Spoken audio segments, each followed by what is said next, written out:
Hey guys, tonight, we're slipping quietly into the stone corridors of a 13th century monastery where the scent of beeswax candles competes valiantly with something far creamier.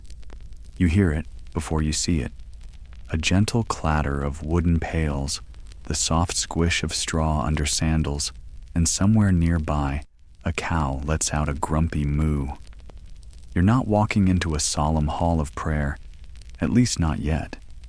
No, you're in the part of the monastery where dairy reigns supreme.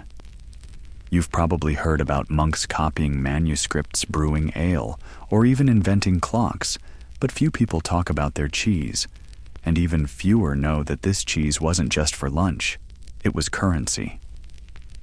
Real, rent-paying, tax-deductible cheese. Yes, in some parts of medieval Europe, cheese wasn't just a food, it was an obligation. You, dear visitor, are about to live a day in a world where Gouda paid the bills, Brie kept the peace, and cheddar, quite literally, saved souls. Now before you get comfortable, take a moment to like the video and subscribe, but only if you genuinely enjoy what I do here. And hey, tell me where you're watching from and what time it is. I love knowing who's drifting off around the world. Now dim the lights, maybe turn on a fan for that soft background hum, and let's ease into tonight's journey together. You step into the monastery's outer courtyard. It's early morning. There's a stillness to the air that makes you want to whisper, even though no one else seems bothered by noise. A few wool-clad monks shuffle past, nodding politely, their hands tucked into long brown sleeves. One's carrying a bucket, another a wheel of cheese nearly the size of a cartwheel. No one seems to be in a rush. The monastery smells like baked bread, candle wax, and something tangy aged dairy. Not exactly unpleasant, but definitely assertive. A bent old monk waves you toward a low stone outbuilding. "You're here for rent day?" he asks without looking up. You nod because what else are you going to say? He gestures for you to follow. Inside, the cool air hugs your skin. The stone walls are lined with shelves stacked with cheese wheels, some golden, some pale, some dusted with mold that looks suspiciously sentient. A little sign carved into a plank above reads, "Celerarium Caseus," the cheese cellar. Fancy Latin for a room that smells like feet. This, the old monk mutters, is how we pay the duke. Wait, what? Yes. As odd as it sounds, medieval monasteries were often tenants. Despite the romantic idea that monks lived humbly on land gifted by pious nobles, the truth is a little muddier, or milkier. Some monasteries held their land freely, others, especially newer or smaller foundations, were tenants, just like any medieval peasant. And rent wasn't always paid in coin. In a world where coinage was scarce, and banking even scarcer, barter was the backbone of local economies. And cheese, with its long shelf life and high value, was considered as good as gold in the right circles, especially soft, creamy gold, with just the right amount of blue-green funk. You crouch beside a rack of cheeses aging on wooden planks. One monk is turning them ever so gently with a cloth. You rotate them, he explains, so they mature evenly. Uneven cheese is frowned upon. Outside, a donkey brays. Someone is unloading hay. But in here, the only sounds are your footsteps and the occasional wet squish of cheese being nudged. The monk points to a tally board scratched into the stone. It shows a list of local landowners, Dux Norvicensis Abbess of Whitwick Bishop's Man, and beside each name, a crude etching of a cheese wheel and a number. "That's how much we owe this quarter," he says. "The Duke likes his extra sharp. The Bishop a creamier wheel. Don't ask us why." Cheese as rent wasn't just a quirky option. It was a serious contractual obligation. Legal documents from the period actually specify cheese quantities, qualities, and even delivery dates. Fail to deliver, you might face fines. Or worse, a stern letter from someone in velvet. One recorded case from Lincolnshire. describes a small priory that defaulted on its annual cheese rent. The noble landlord responded not with war, but by showing up and eating everything in their pantry until he felt suitably compensated. Medieval revenge, it turns out, was deliciously petty. You reach out and touch the surface of a maturing wheel. It's hard, waxy, and warm from the afternoon sun that slants through the high window. That one's for the Earl, the monk says. He likes them nutty and dense. Like his politics, a sheep bleats outside. Another monk scurries in carrying a wheel wrapped in linen and herbs. Rosemary rind, he whispers, as if it's a family secret. And as odd as this all feels to your modern credit card brain, it starts to make a kind of sleepy sense. Cheese wasn't just food. It was skill, time, investment, a way to show diligence, patience, even piety. It took months to produce, age, inspect, and deliver.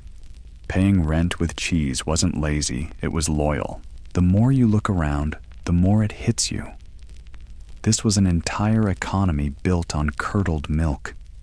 A monastery might owe 50 wheels a year, each one logged by a cellarer, aged by a novice, and delivered by cart over muddy roads to some manor miles away. The logistics alone would make a tax accountant sweat, and all of it had to be flawless. Spoiled cheese. That's breach of contract, my friend. Still, historians aren't entirely sure how widespread this system really was. Some argue it was limited to particularly dairy-rich regions. Others suggest it was more ceremonial, symbolic offerings rather than serious payment.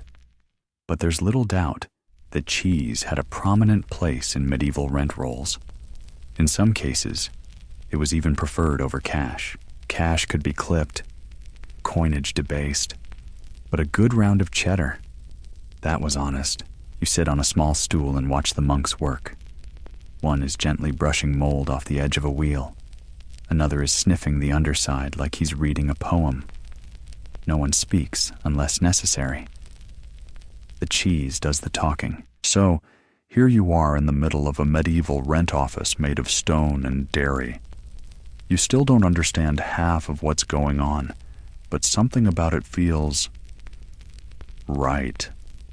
Maybe it's the smell, or the way everyone seems perfectly calm, perfectly content, perfectly cheese-filled. And if you're still wondering whether you'd survive in this era, let's just say hope you're not lactose intolerant. You wake gently, slowly, still wrapped in the soft air of the monastery.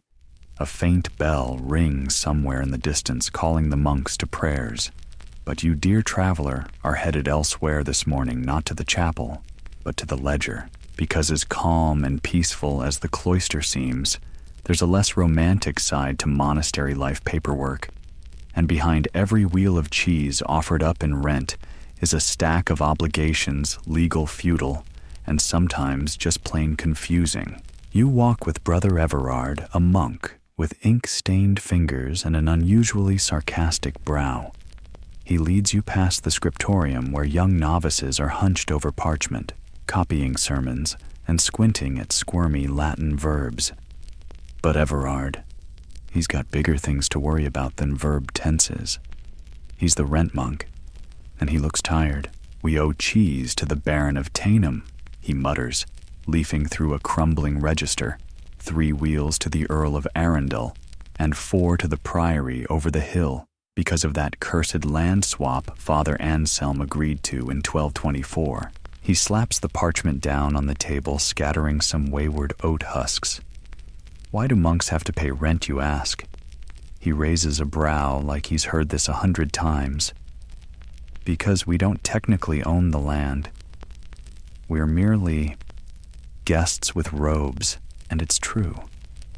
In the early medieval period, monasteries were often granted land by nobles, usually in exchange for prayers, burial rites, or some overly poetic reason like for the salvation of my soul and that of my noble grandmother. But as the centuries rolled on, not all land remained truly free. Many religious houses had to lease additional plots to expand their orchards, pasture their animals, or access roads and rivers. So even though they wore humble habits and prayed 7 times a day, monks could find themselves tangled in an unholy web of feudal obligations.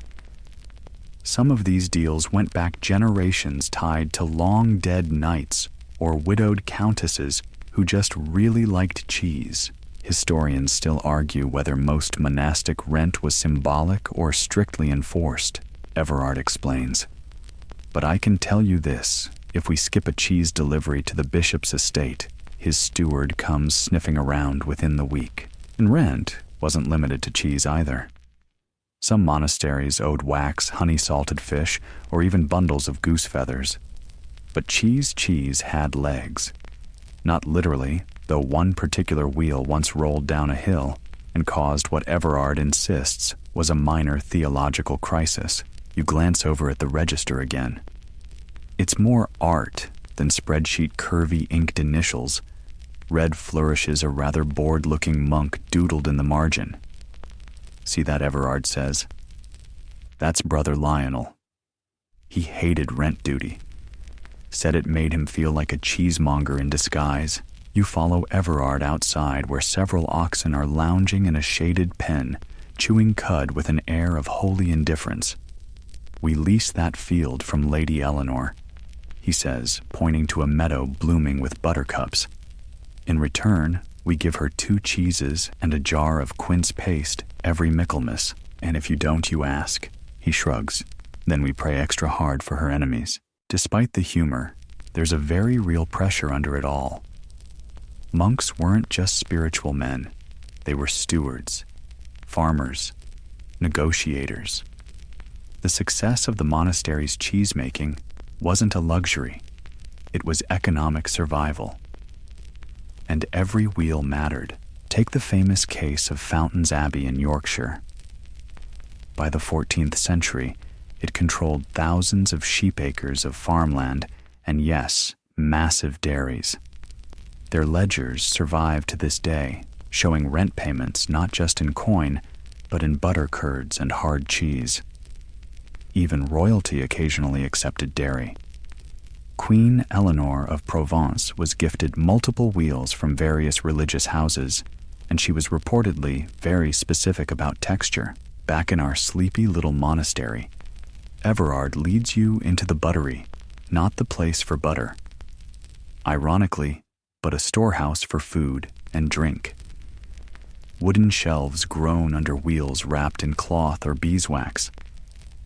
A faintly floral smell hangs in the air, cut with the sharpness of aging curd. These, he says, running his fingers across one lumpy wheel, are for the Archbishop. He likes his cheese mild, so we age them less. But the steward at Dunmere, he wants them hard enough to fight off bandits. You imagine a cheese duel, 2 squires armed with wedge-shaped shields parrying with crackers. You don't laugh out loud. But it's close. The politics of rent payments were delicate. Send cheese too late and you risked insult. Too ripe and it might be taken as mockery. Too meager and you might find your pasture accidentally flooded by a diverted stream. In this world, cheese wasn't just nourishment. It was diplomacy. Everard pauses beside a set of small clay seals on a shelf. These mark the destination. You press one into the side of the cheese with wax. Shows who it's for. Each seal has a symbol, a star, a fish, a fleur-de-lis. One has what looks like a smiley face. You don't ask. There's an almost reverent air about this space. Everything has its place, its timing, its schedule. The monks have turned cheese into a quiet science. Still debates linger in scholarly circles. Some argue that payment in cheese was often ceremonial, used only during holidays or as gifts. Others contend that cheese rent could be part of large-scale economies, especially in dairy-rich regions like Normandy, Yorkshire, or the Alpine valleys. The truth likely both. But here in this abbey, you get the sense that cheese was more than symbolic. It was counted, tested, inspected, and delivered like any modern invoice. Before you leave the buttery, Everard grabs a small bundle wrapped in linen. He peels it open. Inside is a golden cheese, round and smooth. He cuts a sliver and hands it to you. It's nutty, sharp, with a strange, almost grassy aftertaste. And it tastes like obligation. You chew slowly, wondering if cheese has always had this kind of quiet power. In a world without Wi-Fi clocks or mortgages, it turns out rent day could still make you sweat, especially if your cheddar cracked before delivery. Everard claps your shoulder. We do what we must, he says. For God, for land, and for a good semi-hard rind. The bells have stopped ringing now. The morning fog has burned off, leaving behind dew-damp grass and the faintest scent of clover in the air. A thin trail of smoke curls upward from the cookhouse chimney. But you're not headed for breakfast. Not yet. You're following the sound of soft, lowing, sloshing pails and the occasional gentle scolding in Latin. Because today, you're meeting the monastery's most important resident, a cow. She stands there in the cloistered courtyard, munching indifferently on hay, while a young monk in a patched brown robe fumbles with a wooden milking stool. This is Clara, he mutters, as if introducing a queen. She gives the creamiest yield this side of the priory. You give Clara a respectful nod. She ignores you. This is where the cheese begins, not in the storeroom or cellar, but right here in the quiet rhythm of milking. Twice a day, without fail. Rain or shine. Feast or famine. If a monk were ever late for prayers, it was usually because of a particularly stubborn udder. The young monk, Brother Thomas, gets to work. The sound of milk squirting into the wooden pail is surprisingly soothing, rhythmic, almost like a lazy snare drum. You lean on a fence post and let the scene unfold, straw rustling underfoot, pigeons cooing from the eaves. Clara swishing her tail with the nonchalance of someone who knows she's the backbone of an entire economy. You probably didn't expect a cow to be the star of a medieval story. But in a monastery that pays rent in cheese, dairy cows were practically sacred. And not just Clara, there were others, of course, each with their own quirks, temperaments, and levels of productivity. Brother Thomas can rattle off their names like a list of saints. Gertrude, Matilda. Sorrow, don't ask. People think monks just pray all day, Thomas says. But someone has to keep the cheese flowing, and that starts with happy cows. He reaches into a pouch and sprinkles a handful of dried apples into Clara's feed bin. She likes a little treat. He grins. Don't we all? Historians still argue whether medieval monasteries practiced selective breeding to improve milk yield, or if they just got lucky with particularly productive cows. Some point to breeding logs and accounts of livestock trades. Others suggest the process was more instinctive, based on observation, local knowledge, and good old trial and error. What's certain is that monasteries paid very close attention to their dairy operations. From the feeding routines to the timing of milking, everything was recorded, adjusted, perfected. Some even claimed that milking during a full moon improved flavor, though no one could agree whether it was because of Tide's temperament or divine dairy intervention. You help carry a bucket into the dairy house, a cool, dim space lined with stone troughs and curious copper tools. Another monk, this one older, and smelling faintly of thyme, greets you with a nod. This way, he murmurs, mind the churn. You duck past a heavy press that looks suspiciously like medieval gym equipment. It's used to squeeze curds, but in a pinch you could probably use it to bench press an ox. The fresh milk is poured into wide wooden vats. Coagulants, usually rennet, sometimes sourced from calves' stomachs, though occasionally from plant-based alternatives like thistle are added. Slowly, the milk thickens. You poke it. It jiggles. The monk smiles. It's not magic, he says, but it might as well be. Once the curd separates from the whey, it's time to cut, heat, stir. Every motion deliberate, gentle, quiet, like a ceremony. Some monks chant softly as they work. Not prayers, just humming. Habit, comfort, a way to keep time. As the curds form clumps, they're transferred into cloth-lined molds, pressed, flipped, salted, then placed carefully on aging racks where they'll sit for weeks, sometimes months. And all of this, just to make sure the Earl gets his rent paid in a format he finds edible. You lean against the wall watching as Brother Thomas scrapes curd from the vat's edge with the solemnity of a man performing a sacred rite. He looks over. You know, he says some say Saint Bridget once turned her bath water into butter for the poor. You raise an eyebrow. Did it taste any good? No idea, he grins. But I'd eat it. That's the thing about medieval monks. They saw food as spiritual. Making cheese wasn't just a trade. It was a discipline. A kind of praise. And in communities where talking was restricted for hours each day, making food became a kind of wordless language. You dip your fingers into a small pot of whey and taste it. It's warm, slightly sweet, and a little weird. But there's something comforting in it too. Like a secret handshake with the past. As you step outside, you notice something new. A painted sign above the dairy door. Faded, weather-worn, but still legible. Quesos est pax, cheese is peace. You don't know if that's true. But in a world where political boundaries shifted like sand, where armies could burn villages over a cattle dispute, and where land ownership was more complicated than modern internet contracts, cheese did offer a kind of constancy. Predictable, satisfying, rent-paying peace. You pass by Clara again on your way back toward the cloister. She's sitting, chewing slowly, one eye half closed. She looks smug.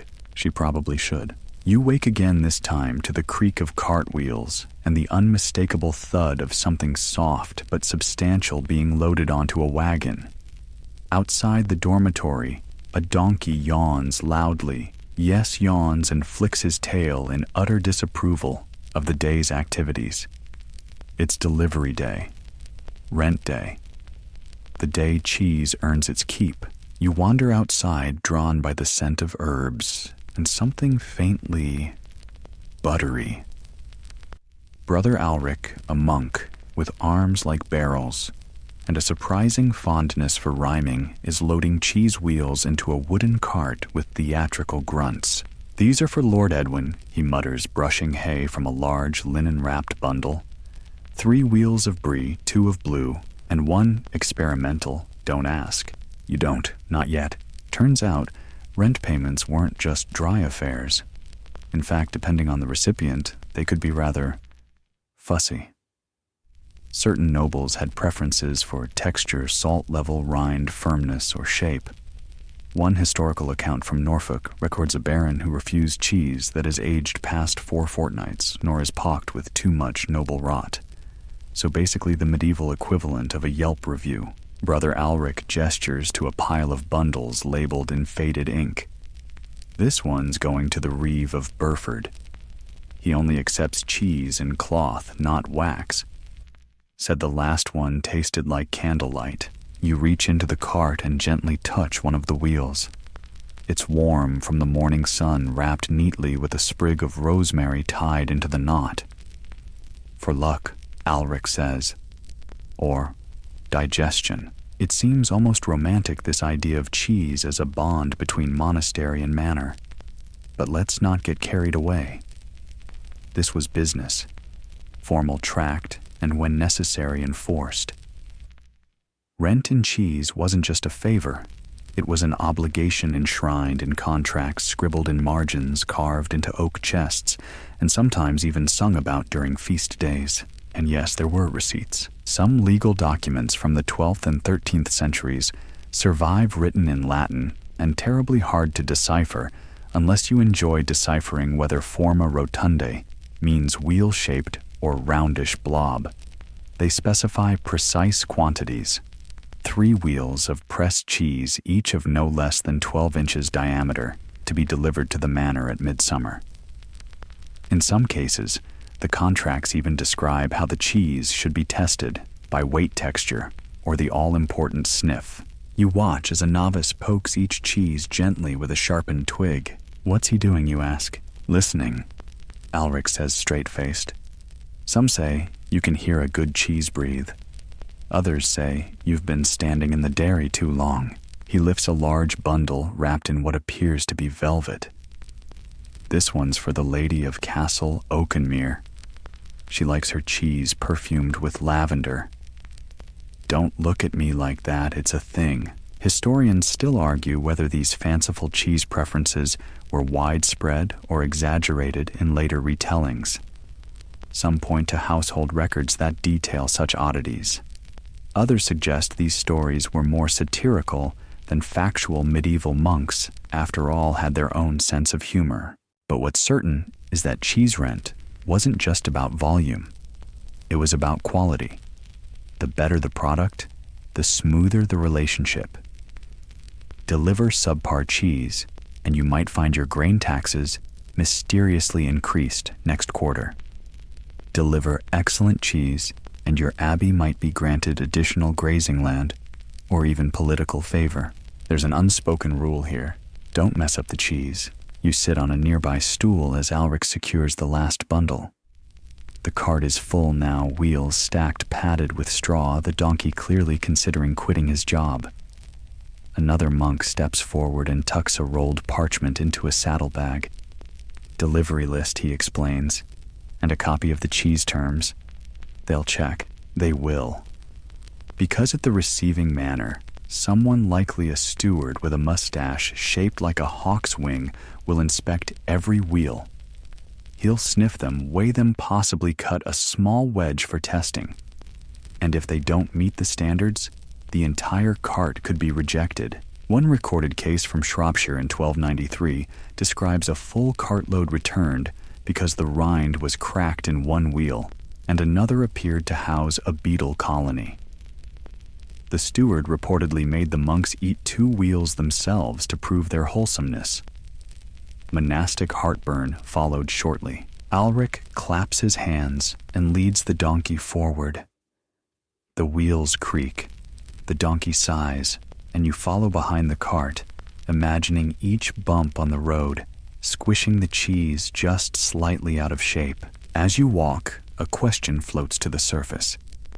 Why cheese? Why not cloth or eggs or barrels of ale? Alric shrugs. Cheese travels well, keeps longer than milk, safer than wine, smells better than pickled eels. And he's right. Cheese, especially hard cheese, was an ideal currency for a world without refrigeration. It could be stored, traded, gifted, even aged further for resale. It represented labor livestock land all compressed into a wheel you could hold. Plus, let's face it, who doesn't like getting paid in snacks? You reach the edge of the monastery's land. A small stone marker marks the boundary beyond it. Lies the road to the manor. And beyond that, the high-stakes world of cheese diplomacy. Ulrich stops and checks the cart straps one last time. May Saint Agnes protect our curds, he mutters, patting the donkey, especially that experimental one. If the steward hates it again, we're switching to turnips. And just like that, the cart rolls on, wobbling slightly, carrying its soft-smelling treasures into history. You sit on the stone marker a little longer, listening to the distant creaks fade into the trees. The monastery behind you hums quietly with bees and the faint sound of a psalm. The cheese has left the building, and with it a little bit of medieval rent, soft, smelly, sacred. The sun has climbed a little higher now, warming the mossy stone walls of the monastery and casting gentle shadows across the cloister garden.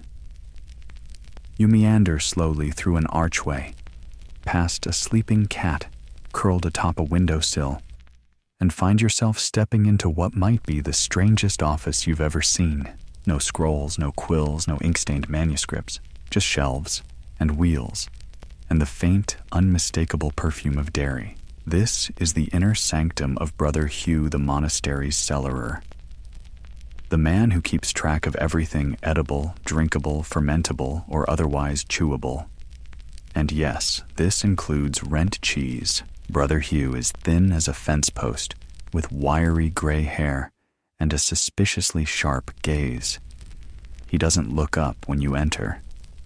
He's too busy drawing a tiny, smug-looking wedge of cheese in the margin of what appears to be a tax ledger. "Don't mind me," he says. "I'm just adjusting Lord Felix's payment column." He changed his mind. "Wants softer rind this quarter." You nod solemnly, pretending that makes sense. Every monastery had its cellarer, the monk in charge of storage inventory and provisioning. In many ways, he was more powerful than the abbot. He decided when to open the wine barrels, how many loaves of bread to bake, and most importantly, how many wheels of cheese could be spared for rent feasts or the occasional midnight snack. And let's be clear, this wasn't some glorified pantry job. Managing the food stores of a large monastery was as complex as running a small business, especially when your accounts were being kept in Latin shorthand on half-dried calfskin and annotated with drawings of dairy products sporting little crowns. Historians still argue whether these drawings were serious notations or just bored monks goofing off Hugh mutters as if reading your thoughts. Personally, I think a bit of both. You watch him as he moves down the shelf, ticking off bundles wrapped in linen waxed cloth and even stitched leather. Each cheese has a tag handwritten, faded, sometimes perfumed with herbs. There's an order to it all, a system only Hugh fully understands. That shelf he gestures vaguely is for the manor up north. Needs delivery next moon. The one beside it. That's a backup batch, just in case the cart axle breaks again. He sighs. That happened last Lent. Cost us 3 wheels and a very annoyed donkey. He opens a small oak chest and pulls out what appears to be a long, flat stick notched at regular intervals. This, he says proudly, is a cheese tally. He holds it up for you to see. It's a medieval receipt system, a split tally stick where notches represent the number or value of items owed. One half is kept by the monastery, the other by the recipient. When pressed together, the notches align to prove the record's authenticity. You can fake ink, he says, tapping the parchment ledger, but not notches. Unless you're very good with knives. Tally sticks weren't unique to monasteries, of course. They were used across Europe for everything from rent to taxes to the occasional borrowed goose. But here in the cheese cellar, they take on a kind of solemn weight. Proof that someone somewhere expected a payment in camembert. Hugh places the stick back in its chest and returns to the parchment. As he writes, you notice small symbols beside certain entries. A sprig of mint, a cross, a little snail. What do these mean, you ask? Hugh squints. Reminders. Mint means scented cheese. Cross means blessed batch. Snail means that one took forever to mature. You grin. So you are doodling. He doesn't deny it. But beneath the humor, there's precision here. The cellarer had to be a meticulous record keeper. He needed to track not just how many wheels were stored, but what kind, how long they'd aged, who they were for, and what the conditions were for each rent obligation. Some cheeses couldn't be exposed to heat. Others required turning every other day. Still others had to be blessed before leaving the monastery. You spot a faint ink stain in the shape of a thumbprint. Beside it is a scribbled note, "Do not eat," reserved for the bishop. Smells like sin. You and Hugh share a quiet chuckle, but suddenly his face turns serious. See this one? He says, pointing to an older entry. Last year the wheel for Lord Garrick cracked en route. He sent it back, said it tasted of monastic anxiety. You raise an eyebrow. And what did you do? We prayed harder and made a backup. There's a running joke among monks God forgives all sins, except delivering cracked cheese to a noblewoman. And honestly, it's not far off. As the monastery grew in influence, so did the importance of keeping its secular relationships sweet, and in some cases, quite literally tangy. The rent cheese wasn't just a payment. It was a message. We're reliable. We're careful. We take this duty seriously, even if it's edible. Some monastery records even contain apologies. Scrawled in the margins or tucked beside delivery notes forgive the softening unseasonal rains, or mites intruded, batch discarded, replacement en route with prayers. Scholars have pored over these entries, debating whether they reflect logistical breakdowns or seasonal expectations. Was the delay in curdling a moral failing, or just a result of unusually hot weather? No one agrees. But everyone agrees that the cheese mattered. Brother Hugh finally sits back and stretches. That's the rent prep done for the week, he says. Unless Lord Felix suddenly decides he hates blue again. You smile. You're starting to understand. This isn't just about monks being quirky with dairy. It's about order. About the strange, gentle web of obligations that held medieval life together. Lords needed land managed. Monasteries needed that land. Rent had to be paid. And when coin was short, cheese could say everything money could not. You help him close the ledger. He hands you a small wheel, warm and waxed. Here, he says, a token, tastes of clover, and a bit of panic. You tuck it under your arm like a scroll, and leave the cellar behind the door, creaking gently shut behind you. You wake again to the sound of something dripping slowly onto stone. Plink, plink, plink. The sun's not quite up, and the hallway outside your quarters is bathed in a silvery blue hue, cool and still. You pull on your borrowed wool cloak and follow the sound through the cloister and out past the herb garden to where a few sleepy shapes are already moving about under a moonlit sky. Milking time, yes again. Brother Ambrose greets you with a nod that says more than words ever could at this hour. You're back in the dairy courtyard, where Clara and her mooing sisters are lined up like half-asleep royalty, their breath puffing gently into the pre-dawn air. Welcome to moon milking, Ambrose says with a yawn. No better way to start your day, or end your night. He hands you a wooden stool, and before you can protest, you find yourself positioned beside Matilda, a particularly moody cow with a tail twitch that could knock out a novice. Still, the rhythm of milking under a full moon is oddly calming. Soft plucking sounds the gentle rustle of straw, the occasional whispered prayer from a nearby monk. Brother Ambrose explains that some monasteries, particularly those in northern Europe, preferred to milk before sunrise, citing reasons both practical and mystical. The cooler air helps, he says, but some believe moon milk yields smoother curds. Something about the heavenly tides in the udder. You pause. Historians still argue whether there's any real merit to this theory. Some call it harmless folklore. Others cite early observations that the lunar cycle affected animal behavior and milk production. Was it science superstition, or just a poetic excuse for being up at an hour no human should? No one knows.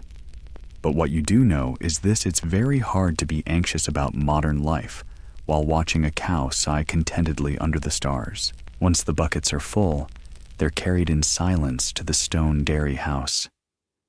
There, the milk is poured into wide troughs to rest.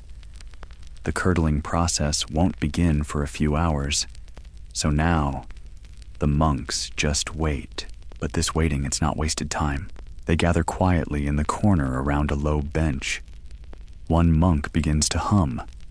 Another softly chants part of a psalm.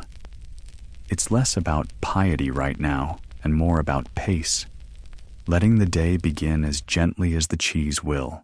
You join them for a while, warmed by the faint steam rising from the milk vats. Someone hands you a small clay cup of warm, whey-thin, slightly sweet like melted bread crust.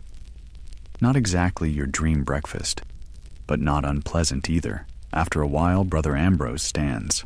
Time to turn the curds. And so the dance begins again, cutting, stirring gently, heating, straining. It's always the same, yet never quite the same. Every batch has its mood, its quirks. This one's feeling stubborn, a monk mutters as he pokes at a lump that refuses to separate cleanly. Must be Tuesday.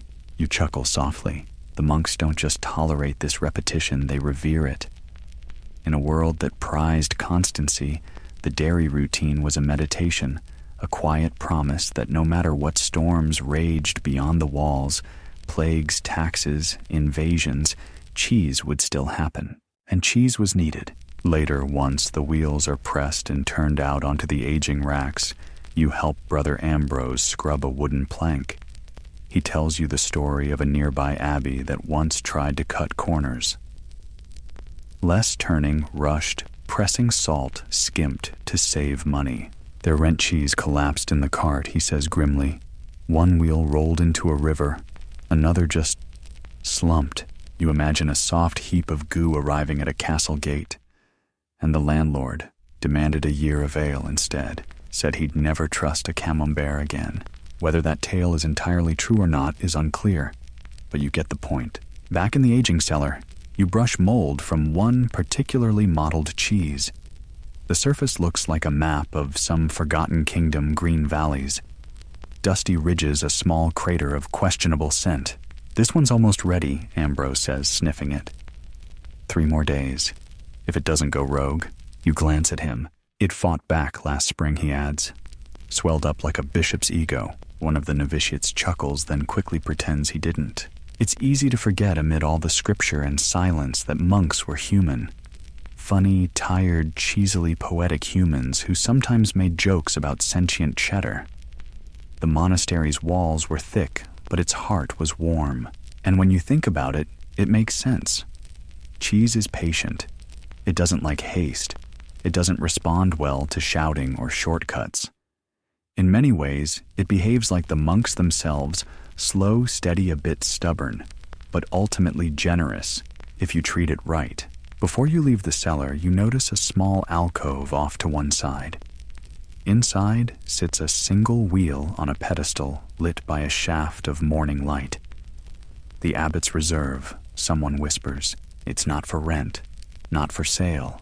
It's for feast days, special guests, and legend has it occasional theological debates where cheese becomes a metaphor for divine mystery. You tiptoe away, half laughing, half awed. You've eaten cheese before.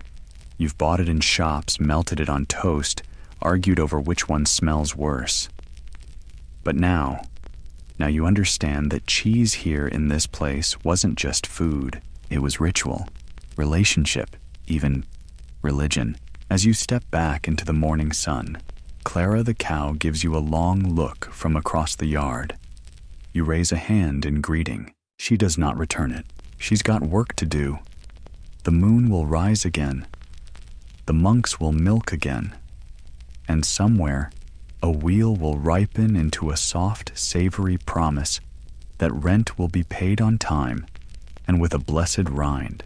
You drift awake just as a breeze flutters through the courtyard, carrying with it the faintest aroma of thyme straw and yes cheese. Again, you're starting to wonder if the entire monastery is made of dairy. But this time, something feels different. The light is golden, slanting through high arched windows. There's music in the air, not sung, but whispered, the delicate rustling of pages, the soft brushing of a broom, the faint bubbling of something thick and ancient in a copper pot. You follow the sound to a small chapel tucked beside the main cloister. The door creaks as you open it, and inside you find cheese. More precisely, you find Brother Oswald standing at a small altar with a wheel of cheese before him, a candle flickering gently beside it. He's muttering something under his breath. It is undeniably a blessing. You wait in silence, unsure whether to interrupt. But he finishes, crosses himself, and gives you a nod. Blessed cheese keeps longer, he says matter-of-factly, like he's discussing rain gutters or flour sacks. You blink. Yes, monks, blessed cheese. And not just for flavor. In a time when food preservation was an ongoing gamble, and spoilage could mean famine or illness, invoking divine favor over your aging dairy wasn't just superstition, it was strategy. Some monasteries blessed each batch before sending it off as rent, not only for good luck, but to signal that the product was worthy, honest, and safe. Historians still argue whether such blessings had formal liturgy or were more casual gestures. Some records describe full psalm recitations. Others mention only a whispered invocation. One 14th century document even details a cheese mass, although that may have been satire. Medieval monks did love a good parody. Brother Oswald invites you closer. He shows you a small wooden stamp carved with a cross. It's pressed into the rind of rent-bound cheeses, a literal mark of divine quality control. We don't stamp the ones for internal use, he adds. Only those sent out. Like a holy seal of freshness. You nod solemnly. It's like a medieval USDA sticker, but with more incense. But cheese and religion weren't just linked by necessity. They were symbolically tangled too. You learn that in certain abbeys, soft cheese represented purity, while hard-aged wheels were likened to wisdom. You try not to take offense if you've ever preferred craft singles. In some saintly legends, cheese appears in miraculous ways. There's the tale of Saint Ida, who reportedly fed angelic visitors with bread and white curds. Or Saint Bridget, yes again, who once turned her butter into enough food to feed a small village, presumably with a side of scones. Brother Oswald chuckles as he opens a dusty tome to a page filled with scribbles and drawings. This one, he says, pointing records of vision a monk had during Lent. He swore he saw the Virgin Mary offering him a platter of cheese wrapped in grape leaves. You try very hard not to laugh, but Oswald just shrugs. It was a tough Lent. Even the architecture reflects this quiet cheese devotion. In a far corner of the cloister garden, there's a tiny stone shrine, not to a saint, but to the gifts of the land. At its center, a small carving of a cheese wheel, stylized, with a cross. It's strange, and it's also beautiful, because to these monks, cheese was proof of divine abundance. It was humble, made from grass and patience. It took time, care, quiet, all the same things they tried to cultivate in themselves. You join Oswald as he walks the cloister perimeter. Every seventh pillar is marked with a small rune, tiny signs perhaps of old dairy rituals long forgotten, or maybe just graffiti by a bored novice who liked curds too much. In the kitchen, you find a monk stirring something slowly over a fire. A soft, sleepy scent of thyme and milk fills the air. Herbed cheese spread, he explains. For visitors, or penance. You raise an eyebrow. Cheese for penance. Sometimes he shrugs. Some sins earn you fasting, others a week of dairy prep. Depends who's in charge that week. You both smile, and it's clear that in this monastery rules are firm, but flavor is flexible. Later, you return to the cheese cellar where a new batch is being turned. Brother Oswald lights a candle, mutters a prayer, and gently brushes the rind of a wheel with a sprig of rosemary dipped in holy water. You watch in silence. It's not flashy. It's not theatrical. It's just sincere. In the stillness, you begin to understand. The cheese isn't sacred because it's cheese. It's sacred because of the care given to it, the hours of quiet labor, the tiny rituals, the whispered prayers. It's not about the rind, it's about reverence. Reverence for time, for craft, for life lived slowly. And maybe that's what you're really learning here, not how cheese paid the rent, but how it held a community together. How one simple, humble food could be a symbol of everything the monks valued: patience, precision, peace. As you leave the chapel, you pass a novice holding a small wheel wrapped in cloth. It's for the bishop, he says nervously. Blessed and everything. You smile. It'll be perfect. He nods, then trips over his own robe. Sacred, yes, but still cheese. You wake with a start, not from a loud noise, but from an eerie silence. The kind of silence that suggests something's gone missing, something important. You shuffle into the hallway. The morning sun is barely peeking through the leaded glass windows, casting latticed shadows on the stone floor. The monastery feels tense, not in an obvious way, No one's running. No one's shouting. But the energy has shifted. You can smell it, and not just because the cheese is off. You follow hushed voices to the cellar entrance. Brother Hugh is pacing. Brother Oswald is scribbling furiously in a ledger. Brother Alric is staring blankly at a wheel of cheese with an expression normally reserved for betrayal.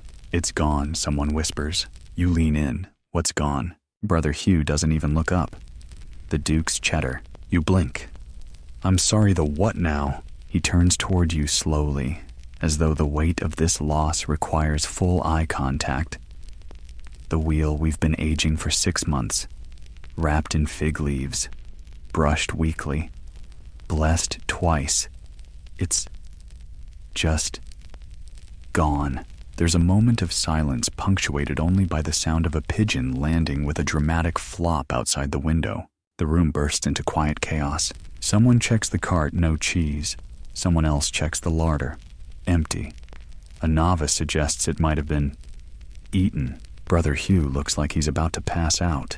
You volunteer to help, because at this point, you feel emotionally invested in this cheese.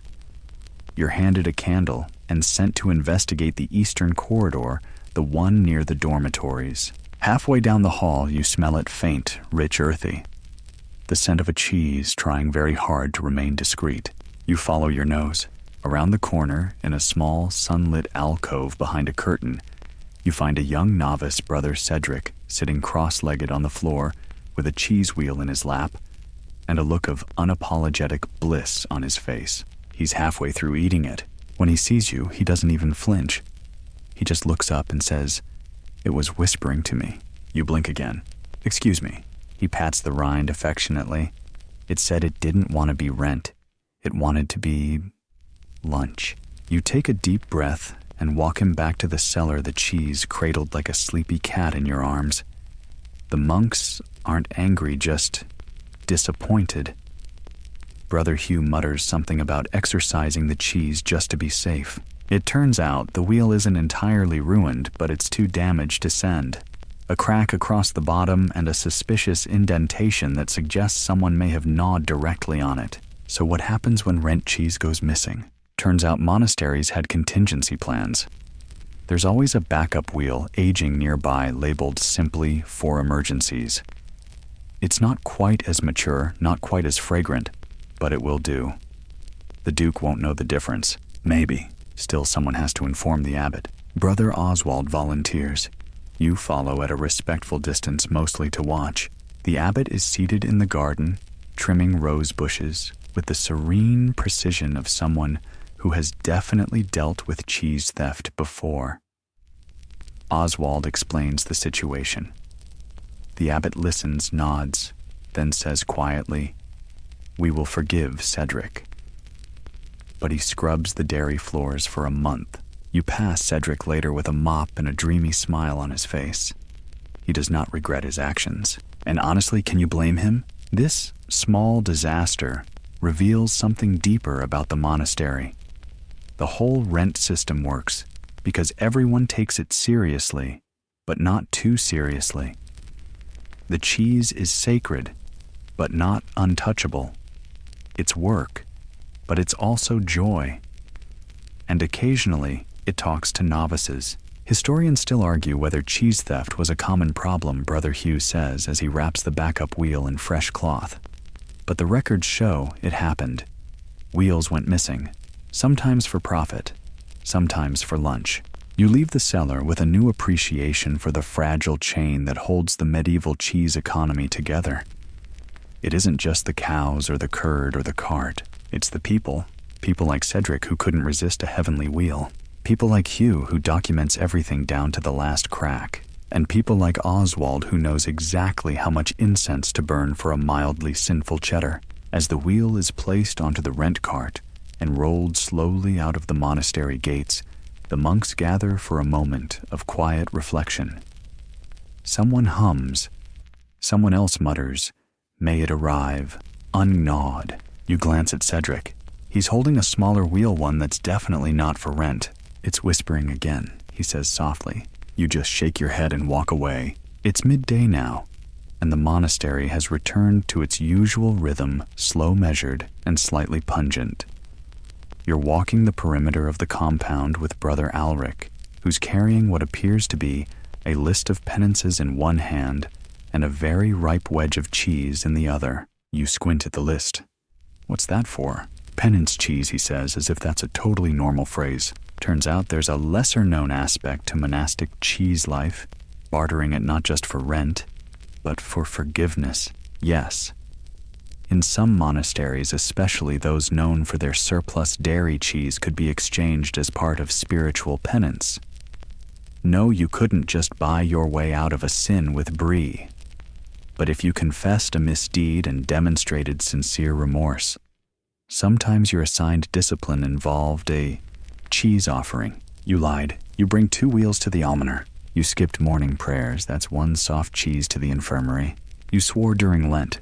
That's a blue cheese for the abbot's table. You trail behind Alric as he checks in with the bursar, who nods solemnly and hands over a crumbly wheel labeled "Offered in Regret."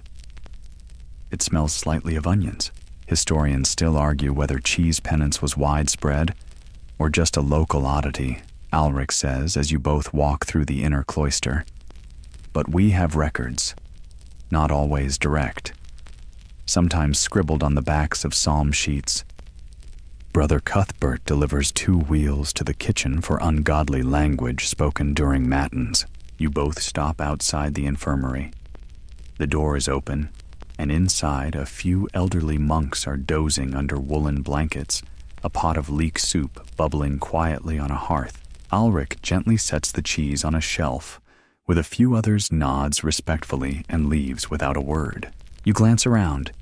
Every cheese here is labeled not by age or texture, but by the sin it expiates, neglecting Lent readings, laughing at Brother Hugh's pronunciation of Zachariah, unkind thoughts toward the bees. You're not sure if these are jokes, sincere confessions, or both. Brother Alric leads you out toward the garden, where a novice is attempting to carry 3 wheels at once and failing with impressive grace. These are for the pilgrims, Alric says, watching the novice recover.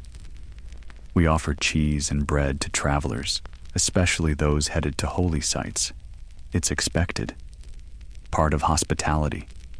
And sometimes when we have extra part of someone else's penance, you nod. It makes sense.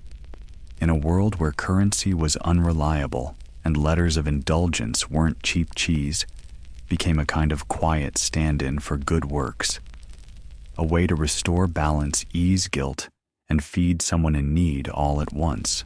You pause under a fig tree and sip from a shared cup of cider. The sun is warm, and bees are buzzing lazily through the vines. Somewhere in the background, a distant chant rises like a wave, then fades. Once Alric says a monk tried to offer a wheel of cheese to atone for forgetting the abbot's birthday. You raise an eyebrow. Did it work? Only after he flavored it with cherries. The abbot was partial to fruit. This seems both deeply medieval and entirely human. Sins were real. Discipline was expected, but flavor could soften judgment. And penance wasn't just about punishment. It was about participation. Offering something you made or helped make was a form of reconnection with the community, with the divine, with your better self. Even if your better self still smelled faintly of smoked Gouda, you follow Alric back into the storage room where penance offerings are recorded. The ledger is small, bound in calfskin, and filled with tiny annotations like cheese offered forgiveness, pending and blessing received batch approved. You notice one entry with a frowny face drawn next to it. What's that one, you ask? Alric smirks. Brother Simon's repentant cheese arrived too salty. The abbot said it reflected an unresolved attitude. You both laugh. This strange little system, half theological and half culinary, only makes sense within the monastery's walls, and yet it feels timeless. You think of modern apologies, grand gestures, awkward notes, the occasional compensatory dessert. People haven't changed much. We still try to mend mistakes with gifts. We still believe in the healing power of something lovingly made.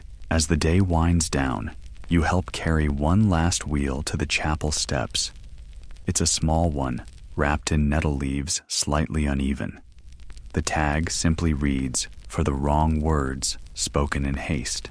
It's not perfect, but it's enough. And really, that's the whole point. Afternoon sun dapples the stone walls as you drift back through the cloister garden, full from a modest meal of lentil stew and a soft cheese that Brother Thomas insisted was miraculously lemony.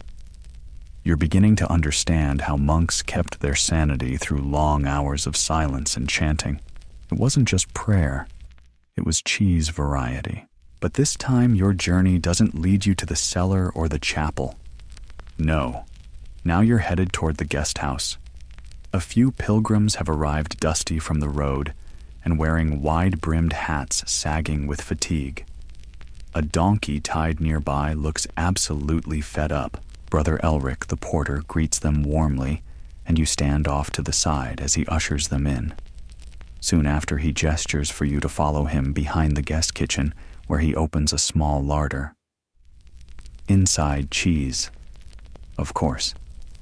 But this time it's not round wheels. It's wedges, parcels, and even what looks like cheese tied in cloth balls like fragrant medieval dumplings. For travelers, he says, handing you one. To nourish body and spirit. He's not wrong, it smells like heaven. Thyme, rosemary, a bit of garlic. And beneath it all, the familiar tang of a cheese that's been smoked gently over beechwood. This is your introduction to a tradition you hadn't yet heard of: cheese as hospitality currency. Pilgrims were a constant in medieval Europe, wandering from shrine to shrine, abbey to abbey. And wherever they went, they needed shelter and food. Monasteries in particular were known for feeding the road-weary with bread ale and cheese. But not just any cheese, Elric adds. It had to travel well. Not too soft, not too ripe. The goal was to feed, not knock them out. He offers you a look that suggests this has happened before. Inside the guest house, a low table is being set. A pilgrim, an elderly woman with legs like oak trunks, is removing her shoes. Another younger, and flushed from the sun, sips cider and stares at a small block of hard cheese, like it might unlock divine secrets.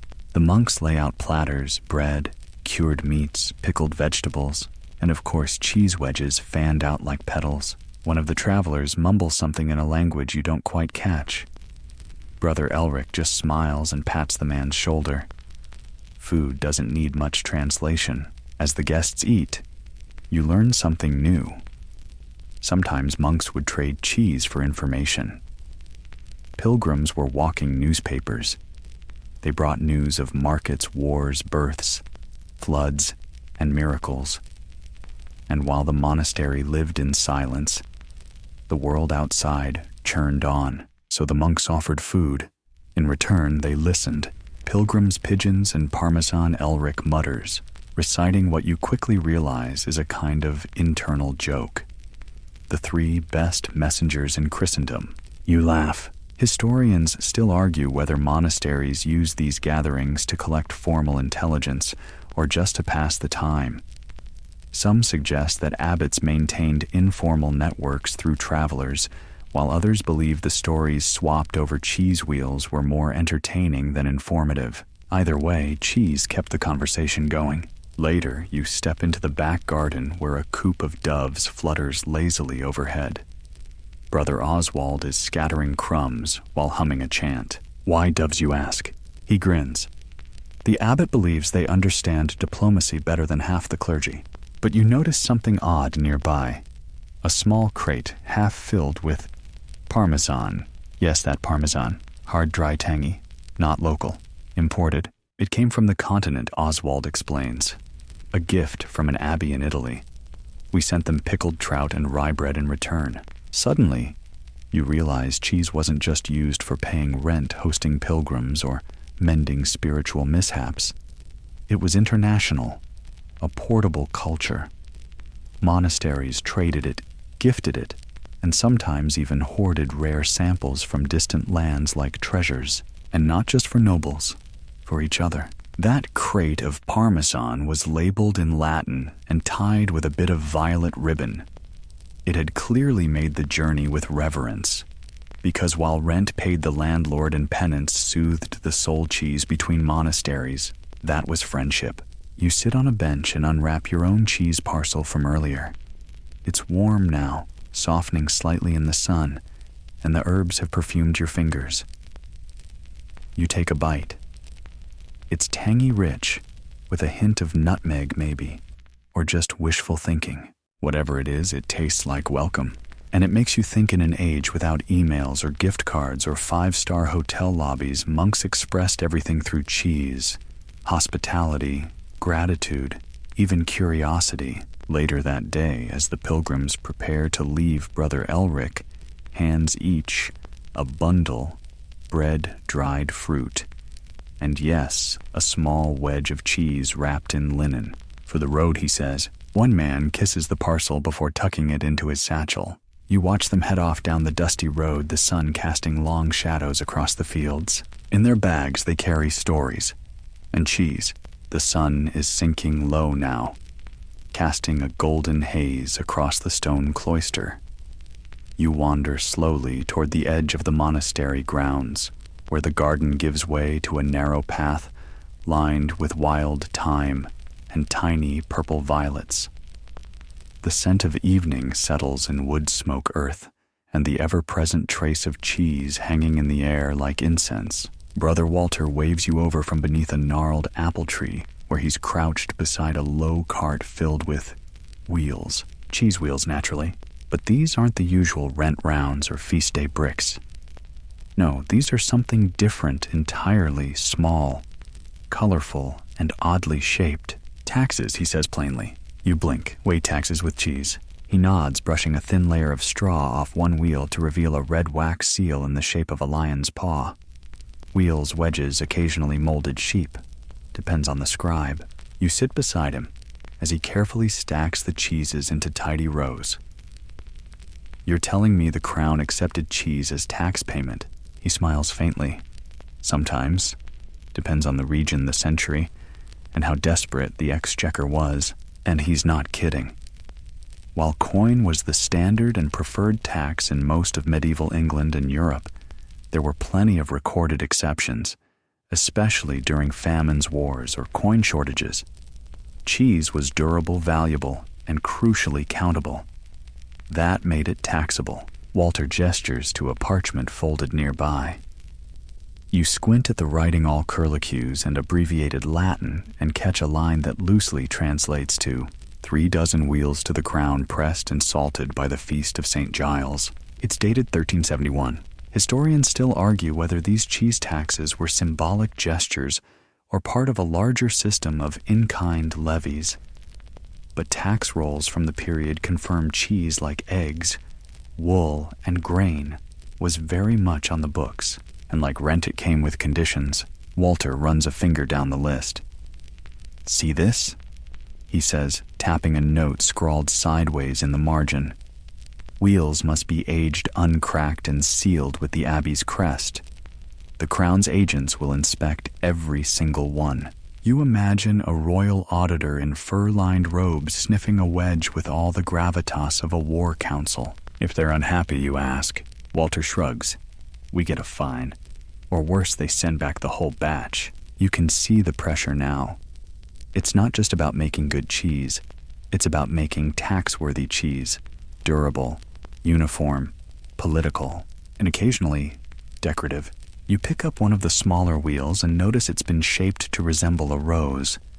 Another features a stamped starburst pattern on its rind. Some lords preferred flair. Walter says, smirking, especially for public displays. We once sent a cheese carved into the likeness of King Edward's falcon. He didn't comment, but the steward sent back a note. Well executed, slightly dry. You try to imagine the review process.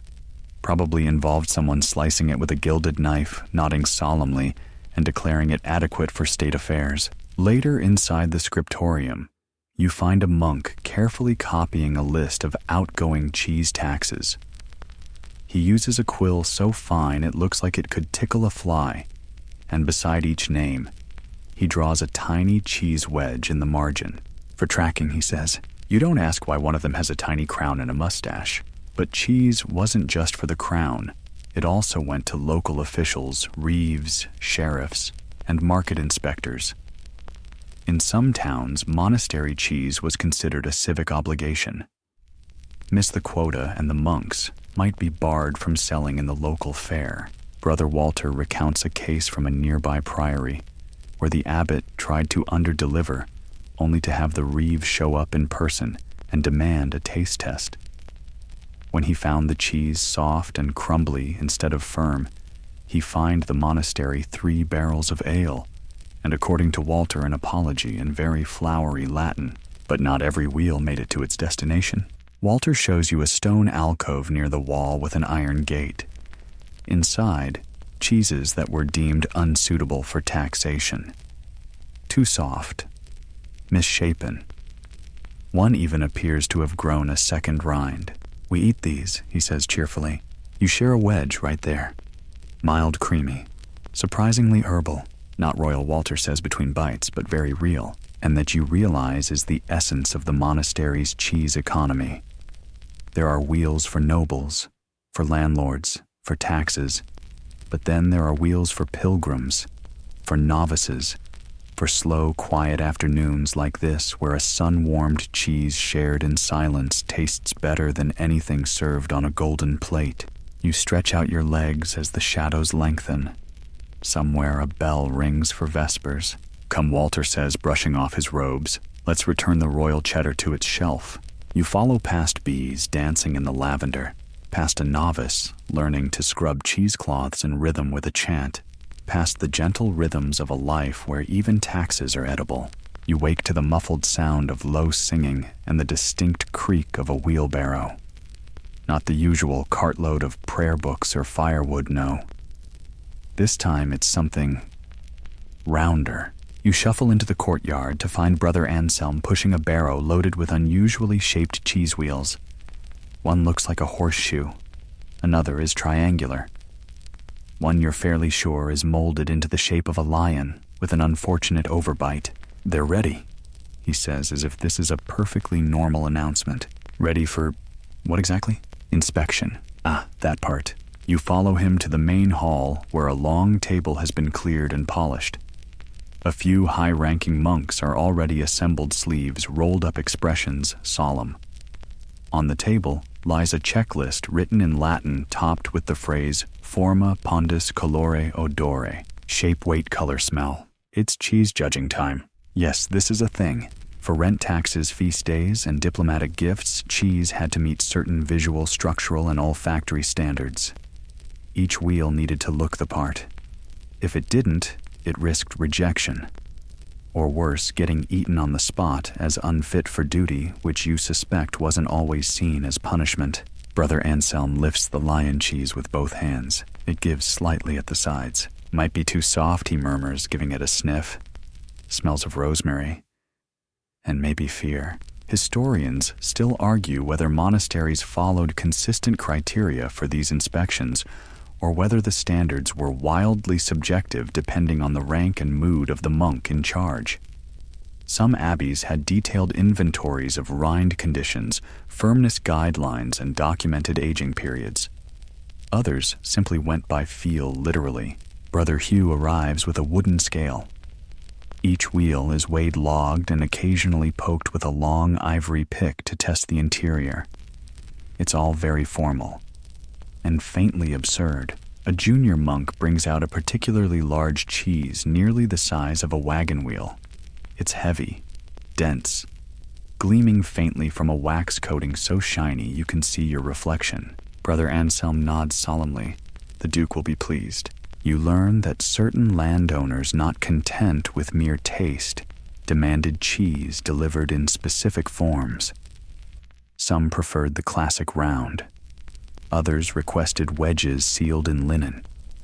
One infamous noble demanded that all cheeses arrive in the shape of miniature pigs as a sort of running joke about the monk's vegetarianism. Brother Osric carved those someone whispers. Never recovered. But it wasn't just shape. Decoration also played a role. Some rent contracts insisted that cheeses be marked with the monastery's seal pressed directly into the rind with a metal stamp or a carved wood plate. Others required herbs or flower petals pressed into the surface as both flavor and presentation. You see a few of these now cheeses with violet petals arranged in spirals or wheels dusted in charcoal powder like fine ash. They look like something from a gourmet market stall, not a tax ledger. Still, this wasn't frivolous. It mattered, because the cheese didn't just speak for the monks, it represented them. Their skill, their devotion, their consistency. You sit beside Brother Anselm as he scribbles notes, wedge 4 mild bloom, slightly cracked, still serviceable. He sighs.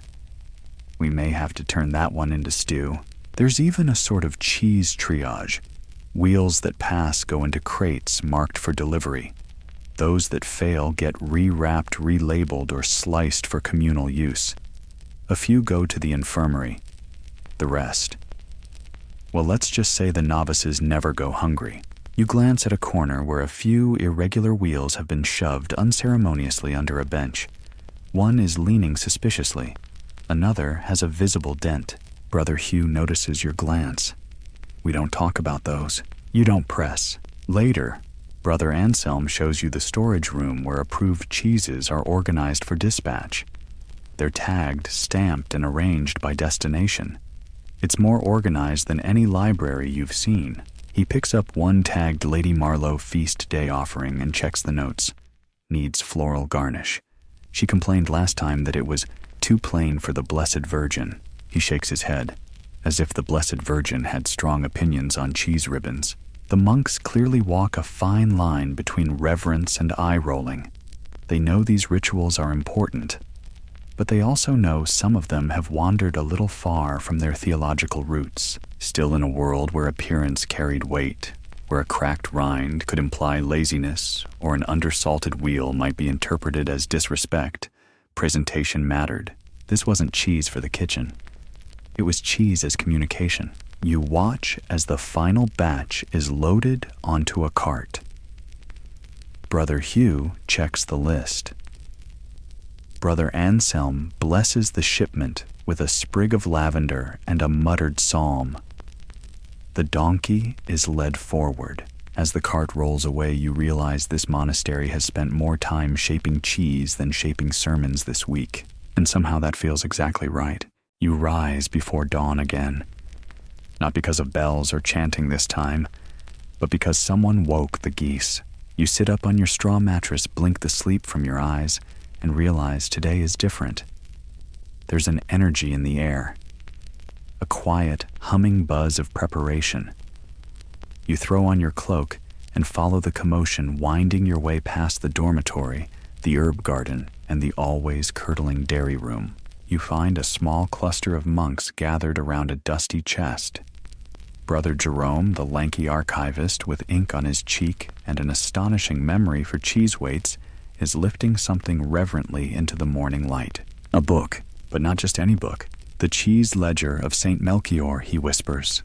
You lean in. It's thick bound in deep green leather and etched with faint gold filigree in the shape of a cow eyes closed in what you can only describe as beatific bliss.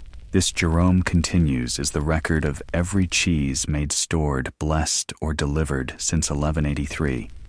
Give or take a few pages lost to mice. He lays it carefully on a table, opens the creaking cover, and begins to flip through parchment, so yellowed it practically sighs. You're immediately entranced.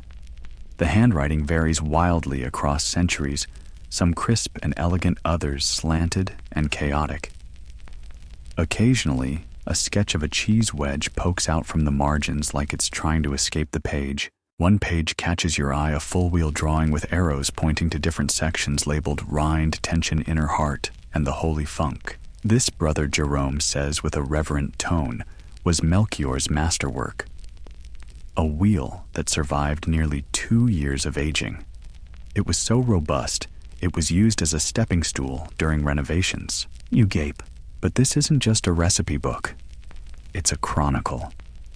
Every entry tells a story, not just of the cheese, but of the monk who made it, the landlord who received it, or the novice who accidentally dropped it in a well. Here's one.